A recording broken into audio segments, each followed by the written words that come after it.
마가복음 4장 말씀에 보면 예수님께서 여러 가지 비유로 하나님의 나라에 관해서 말씀을 해 주셨습니다. 그날 저녁이 되어서 비로소 말씀을 마치신 예수님께서는 제자들에게 호수 건너편으로 가자 그렇게 말씀을 하십니다. 예수님께서 그 한 배에 오르셔서 물 위에 배에 오르셔서 호숫가에 사람들을 앉혀놓고 말씀을 전하셨습니다. 그래서 이제 제자들은 예수님께서 그 배에 타고 계신 그대로 예수님을 모시고 호수 건너편으로 가게 되는 것을 봅니다. 그런데 여러분 아시는 대로 호수 건너편 그 동편으로 가던 중에 광풍이 불었습니다. 물결이 높이 쳐서 배에 들이치고 이제 배에 물이 가득 차서 배가 가라앉을 지경이 되었습니다. 제자들은 예수님께 부르짖었고 예수님께서 바람을 꾸짖어서 잠잠하게 하셨습니다. 그런데 그 다음에 예수님은 폭풍을 만나 죽을 뻔했던 그 제자들을 향해서 책망의 질문을 하십니다. 어찌하여 이렇게 무서워하느냐? 너희가 어찌 믿음이 없느냐?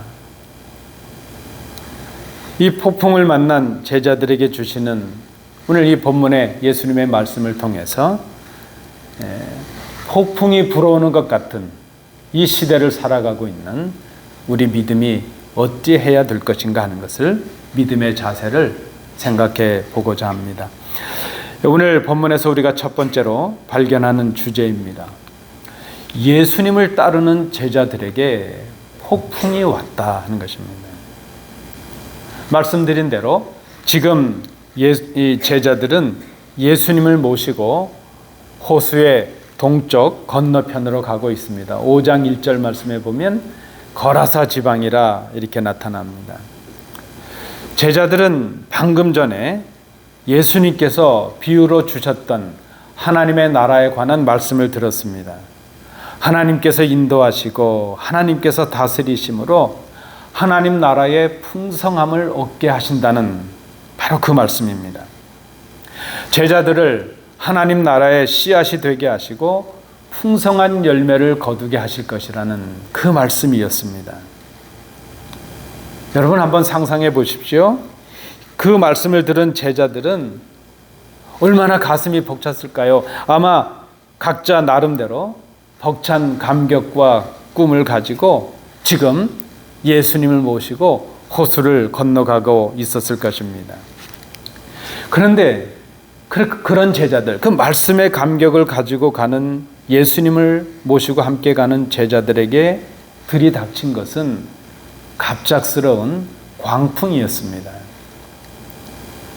참으로 이해하기가 힘듭니다. 말씀의 감격을 간직한 채 예수님과 함께 가는 제자들에게 순풍이 아니라 광풍이, 폭풍이 들이닥치고 있다는 것입니다. 여러분, 아직 제가 인생을 논할 그런 경륜은 아니지만 우리 인생이 그러하지 않습니까? 높아질 때가 있는가 하면 낮아질 때가 있습니다. 밝은 길을 걸어갈 때가 있지만 어둠에 처할 때도 있습니다. 우리 믿음의 여정도 그러합니다. 믿음으로 살아가는 사람들에게도 폭풍이 불어올 때가 있다는 것입니다. 신실한 믿음의 사람들에게 그런 사람들의 가정과 그런 교회와 그들의 기업 위에도 폭풍이 임할 때가 있습니다.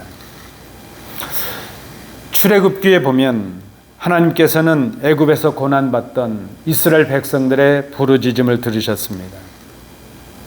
유월절 양의 피로 그들의 죄를 사하시고 모세를 통해서 그들을 애굽의 바로에서 벗어나게 하십니다. 출애굽하게 하셨습니다. 홍해를 건너는 사건을 통해서 하나님의 백성으로 살아가는 은혜를 주셨습니다. 이제 이스라엘 백성들에게는 탄탄대로가 열리는 것 같습니다. 그런데 그 다음 이스라엘에게 주신 것은 광야의 여정이었습니다. 고난의 길이었습니다. 여러분 기억하십시오. 믿음의 길을 가는 우리에게도 광야의 순간이 임합니다. 우리가 예수님을 잘 믿고 살아도 고난의 길을 걸어갈 수 있습니다. 그것은 우리가 당할 수밖에 없는 폭풍이라는 것입니다. 여러분 실제로 지금 우리는 폭풍과 가뭄과 홍수와 온갖 그 재앙이 다가오고 있는 우리를 공격하는 위기의 때를 살아가고 있습니다. 뿐만 아니라 우리의 기대가 무너지는 낙심과 절망을 당하기도 합니다. 경제적인 어려움, 물질의 궁핍과 어려움의 시간들을 겪기도 합니다. 때로는 마실 물이 없는 것 같은 곤고함과 목마름을 겪을 때도 있습니다. 우리를 대적하고 우리를 넘어뜨리려는 원수들을 만나는 그런 어려움을 당하기도 합니다. 깊은 질병으로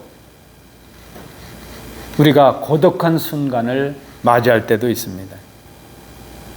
그 좋던 인간관계가 무너지고 단절되는 고통의 아픔을 겪을 때도 있습니다. 우리가 계획하고 진행하지만 우리가 감당할 수 없는 그런 우리의 연약함의 한계에 가로막혀서 우리가 주저앉을 때도 있습니다. 여러분 이것이 오늘 제자들이 만난 폭풍이요, 우리 앞에 다가오고 있는 폭풍이라는 것을 기억합니다. 오늘 본문은 그 폭풍을 광풍이라 그렇게 말합니다. 욥기 38장 1절에 이 같은 단어가 쓰였는데 폭풍이라고 번역이 되었습니다. 아마 이것은 요나가 만났던 것과 같은, 요나가 만났던 그런 폭풍과도 같은 것이었을 것입니다. 우리 인간의 능력과 우리의 힘으로는 감당할 수 없는 위기의 상황을 표현하고 있습니다.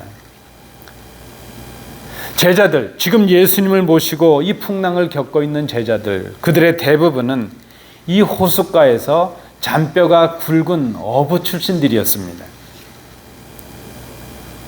그럼에도 불구하고 이 제자들은 자신들의 능력과 자신들의 힘으로는, 그 경험으로는 어찌할 수 없는 이 폭풍을 경험하고 있습니다. 그리고 이 폭풍을 경험한 그들의 상태, 그 결론이 무엇입니까? 우리가 죽게 되었다 하는 그것이었습니다. 여러분 기억하십시오. 믿음으로 살아가려고 몸부림치는 우리들에게도 죽을 것 같은 폭풍이 임하는 그런 세대를 우리가 살아가고 있다는 것입니다. 오늘 본문에서 발견하는 첫 번째 교훈입니다. 두 번째, 오늘 본문에서 발견하는 또 다른 주제는 이 폭풍 속에서 제자들은 두려워했고 예수님은 주무셨다는 것입니다. 광풍이 불어서 물결이 높아집니다. 그 물결이 배에 들이쳐서 배에 물이 가득해지고 이제 배가 가라앉게 되었는데, 그때 예수님은 배 뒤편에 가셔서 아예 베개까지 베고 주무시고 계신다는 것이죠. 다급해진 제자들이 예수님을 깨우며 말합니다. 선생님, 선생님, 우리가 죽게 되었는데 아무렇지도 않으십니까? 우리가 죽게 되었는데 우리를 돌아보지도 않으십니까? 여러분, 언뜻 보면 폭풍을 만난 제자들이 예수님을 깨우고 도움을 청하는 것 같은 믿음의 모습으로 보여지지 않습니까? 그런데 잠시 후에 예수님께서 제자들을 책망하고 계신 것을 보면 지금 이 제자들의 행동이 그렇게 바람직한 믿음의 모습은 아니었구나 하는 것을 우리가 깨닫게 됩니다. 세상에서 쓰는 말 중에 그런 말이 있죠, 여러분. 무식하면 용감하다 하는 말이 있습니다. 무식하면 용감하다. 만약 그런 생각을 해봅니다. 제자들이 이 호수에 대해서 아무것도 모르는 사람들이었다면, 이 호수를 처음 방문한 사람들이었다면 오히려 그들은 이렇게까지 두려워하지 않았을 것이다 생각을 해봅니다.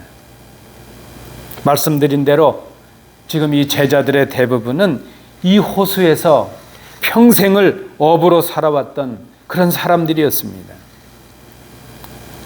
그들이 가진 호수와 바람과 물결에 대한 그 지식과 경험이 오히려 폭풍 앞에서 그들을 두려움에 떨게 하고 있는 것을 봅니다. 자신들의 능력과 자신들의 지혜와 경험으로는 해결할 수 없는 그 폭풍에 대한 두려움이었습니다. 지금 그들이 예수님을 깨우고 소리쳐 외치는 것은 예수님을 의지하고 신뢰하는 그런 마음에서 나온 기도의 모습으로 보여지지가 않습니다. 마치 출애굽했던 백성들이 광야를 지나다가 마실 물이 없다는 것 때문에 그 이유 하나로 모세를 원망하고 아론을 원망하고 하나님을 원망했던 그 모습이, 그 이스라엘 백성들의 모습이 제자들의 모습에서 보여집니다. 제자들의 외침은 단지 지금 자신들이 죽을 지경이 되었다는 것에 대한 원망입니다. 그 어려운 환경을 자신들이 원하는 환경으로 바꾸어 달라는 원성에 불과합니다.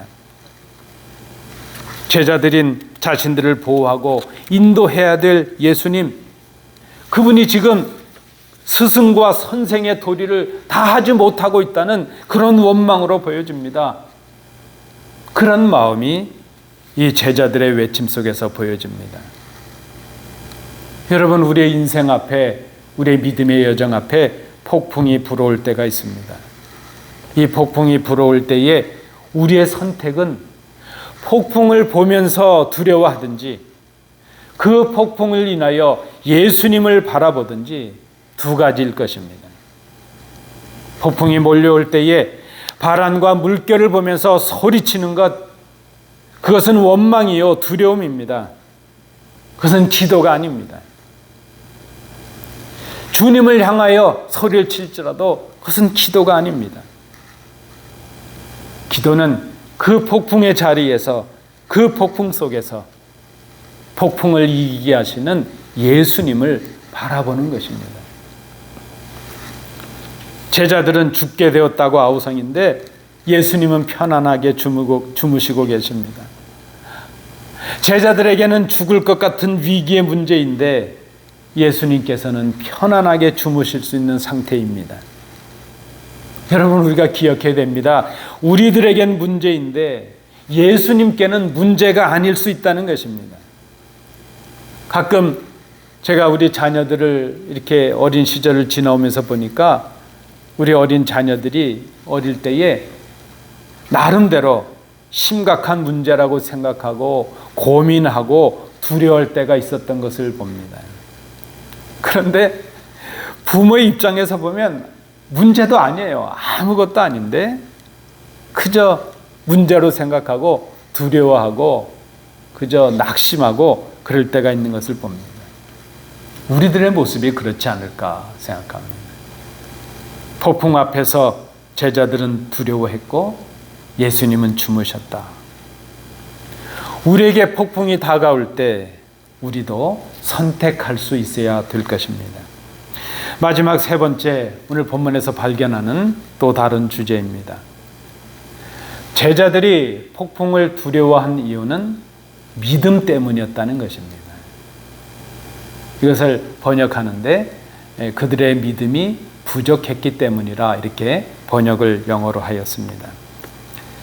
예수님께서 바람을 꾸짖으시고 호수에게 말씀하셨습니다. 잠잠하라, 고요하라. 예수님께서 말씀하시니까 말씀하신 대로 바람이 그치고 아주 잔잔해졌습니다. 천지를 창조하신 하나님처럼 예수님께서 말씀으로 바람과 바다를 고요하게 하십니다. 그리고 제자들에게 질문을 던지십니다. 어찌하여 이렇게 무서워하느냐? 너희가 어찌하여 믿음이 없느냐? 폭풍을 만난 제자들이 두려워한 것은 당연하지 않습니까? 여러분, 폭풍을 만났는데요. 더군다나 노련한 어부들이었던 그 제자들이 보았을 때도 죽을 것 같은 상황이었습니다. 그것이 현실이요 사실이었습니다. 무서워할 것을 무서워했고 두려워할 것을 두려워했는데 예수님은 제자들을 책망하십니다. 왜 예수님께서 제자들을 책망하셨을까? 여러분, 오늘 본문의 앞부분을 다시 한번 보시죠. 호수를 건너오기 전에 예수님은 오늘 하루 해가 다 지도록, 해가 질 때까지 하나님의 나라를 말씀으로 가르치셨습니다. 씨 뿌리는 자의 비유를 통해서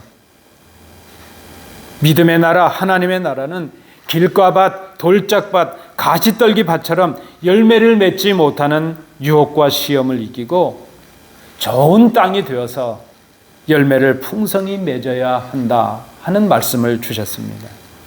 등불의 비유를 통해서 하나님의 나라를 확장하는 사명에 동참하기를 요청하셨습니다. 그리고 우리가 지난주에 살펴보셨던 저절로 자라는 씨의 비유를 통해서 씨가 자라나는 이 과정 속에서 하나님이 친히 씨를 자라게 하시고 열매를 맺게 하신다는 것을 약속으로 말씀해 주셨습니다. 그것이 하나님의 나라라는 것을 말씀해 주셨습니다. 그리고 겨자씨의 비유를 통해서 비록 지금은 보여지지 않는 작은 믿음의 역사일지라도 하나님께서 인도하심으로 크고 풍성한 것으로 이루어 주실 것이라는 것을 말씀해 주셨습니다. 바로 방금 전에 제자들이 이 예수님의 말씀을 들었습니다. 씨가 땅에 심겨지면 썩어야 하고 싹이 나면 뜨거운 햇볕을 견뎌야 하고 비바람의 시련과 연단이 있을 수 있고 새와 해충들의 위험이 있을 수 있지만 그럼에도 불구하고 하나님이 인도하셔서 풍성한 열매를 맺게 하실 것이라는 그 하나님의 역사를 기억하라는 말씀이었습니다. 방금 전까지 제자들은 이 말씀의 감격을 가지고 벅찬 감격을 가지고 예수님을 모시고 이 호수를 건너왔습니다. 그런데 지금 이 제자들이 폭풍이라는 이 환경의 변화 앞에서 예수님께서 주셨던 그 말씀, 자신들을 인도하시고 보호하시고 열매를 맺게 하실 것이라는 그 약속의 말씀들을 다 잊어버리고 말았습니다. 그 바람 앞에서, 물결 앞에서 다 그 말씀을 기억하지 못하고 말았습니다. 자신들 앞에 있는 그 예수님이 말씀으로 천지를 창조하신 그 하나님의 능력과 권세를 가지신 분이요, 이 땅에 하나님의 나라를 시작하고 그 제자들을 통해서, 우리 믿음의 사람들을 통해서 하나님의 나라를 완성하실 분이라는 것을 그들이 깨닫지 못하였습니다. 그러므로 여러분, 제자들의 두려움은 예수님이 누구이신지 하는 것을 알지 못한 무지에서 온 것입니다. 그 하나님의 아들 그리스도를 신뢰하지 못하는 불신앙에서 온 것이었습니다. 여러분 기억하십시오. 불신앙은 무지에서 옵니다. 폭풍 때문에 두려워한 것이 아니라 예수님을 알지 못하는 무지와 그분을 신뢰하지 못하는 불신앙에서 그들의 두려움이 왔다는 것입니다. 예수님의 말씀을 알지 못하면 예수님을 알 수가 없습니다. 예수님을 알지 못하면 그분을 신뢰할 수가 없습니다. 신뢰하지 못하는 그분을 따라갈 수가 없습니다. 제자들이 폭풍을 두려워한 것은 그래서 환경의 문제가 아니라 믿음의 문제였다는 것입니다. 제자들의 이 믿음 없는 모습은 예수님의 말씀을 기억하지 못하는 데서 왔습니다. 말씀을 들을 때 감격은 있었는데 그 말씀을 지속하지 못하였습니다. 말씀하시는 예수님이 누구이신 줄 알지 못하면서 왔습니다. 여러분 기억하십시오. 말씀이 폭풍을 이기는 능력이 됩니다. 그 말씀을 기억하고 말씀을 의지하는 것이 오늘 우리에게 필요한 믿음이라는 것입니다. 출애굽기에 보면 광야의 훈련을 지난 이스라엘을 하나님께서 시내산으로 인도하십니다. 그리고 그곳에서 여러분 아시는 십계명의 말씀을 주십니다. 그것은 하나님 나라의 원칙과 하나님의 백성들로 살아가야 되는 삶의 원리를 가르쳐 주신 것이었습니다. 그리고 그 다음에 성막을 허락해 주셔서 그 성막을 통해서 하나님과 매일 만나는 예배자의 삶을 살게 하십니다. 여러분, 바로 이것이 믿음입니다. 우리 믿는 자들이 걸어가야 될 삶의 모습이 바로 이것입니다. 말씀을 통하여 하나님 앞에서 예배자의 삶을 살아가는 것, 그것이 우리가 주님 오실 때까지 살아내야 될 믿음의 모습이라는 것입니다. 오늘도 우리는 우리에게 다가오고 있는 폭풍과 온갖 재앙과 온갖 어려움 앞에 서 있습니다. 그리고 우리는 그렇게 소리쳐 외칩니다. 지금 우리가 두려워하고 있는 그 이유는 저 환경의 조건 때문이요, 우리가 가진 조건 때문이라고 소리칩니다. 예수님이 우리를 돌봐주시지 않았기 때문이라고 원망을 합니다. 그런데 예수님은 우리에게 말씀하십니다. 우리가 두려워하고 있는 이유는 믿음이 없는 이유였다. 그렇게 말씀하십니다. 말씀을 맺습니다. 사랑하는 성도 여러분, 우리는 예수님을 따라가기를 소원하는 사람들입니다. 그런데 기억하십시오. 예수님을 따르는 우리에게 폭풍이 불어올 때가 있습니다. 그 폭풍은 실제적으로 우리가 이 땅에서 겪어야 되는, 우리에게 다가오고 있는 재앙일 수도 있습니다. 우리가 언제 그 재앙을 당할지도 모릅니다. 동시에 그것은 또한 우리가 당할 수 있는 영적인 위기이기도 합니다. 우리는 그 폭풍 앞에서 오늘도 선택의 기로에 섭니다. 그 폭풍을 보며 두려워할 것인가? 그 폭풍 속에서 그 폭풍을 잠잠케 하실 주님을 바라볼 것인가? 여러분, 이 선택은 평상시 우리가 살았던 삶의 결과로 주어집니다. 평상시 가졌던 우리의 말씀의 훈련으로 주어집니다. 말씀을 깊이 묵상함으로 예수님이 누구이신가 하는 것을 알 수 있어야 됩니다. 예수님을 알게 되면 그분을 신뢰할 수 있고 그분을 의지할 수 있습니다. 예수님을 알게 되면 폭풍을 바라보기 전에 예수님을 먼저 바라볼 수 있게 됩니다. 그러나 예수님을 알지 못하면 그분을 신뢰할 수가 없습니다. 우리의 무지가 불신앙으로 이어지는 것을 봅니다. 폭풍이 불어오고 있습니다. 이 폭풍을 이기는 길은 말씀을 통하여 예수님을 아는 것입니다. 그리고 예수님의 말씀을 기억하고 신뢰하는 것입니다. 그때 우리는 이 폭풍의 두려움을 넘어서서 바람과 바다도 순종케 하시는 그 예수님을 바라보게 됩니다. 그래서 우리가 걸어가야 될 믿음의 길이요, 다시 오실 주님을 기다리는 믿음의 사람들의 모습입니다. 오늘 말씀을 통해서 이 모습을 다시 한번 돌이키시는 복된 주의 자녀들 되시기를 축복합니다. 기도하겠습니다.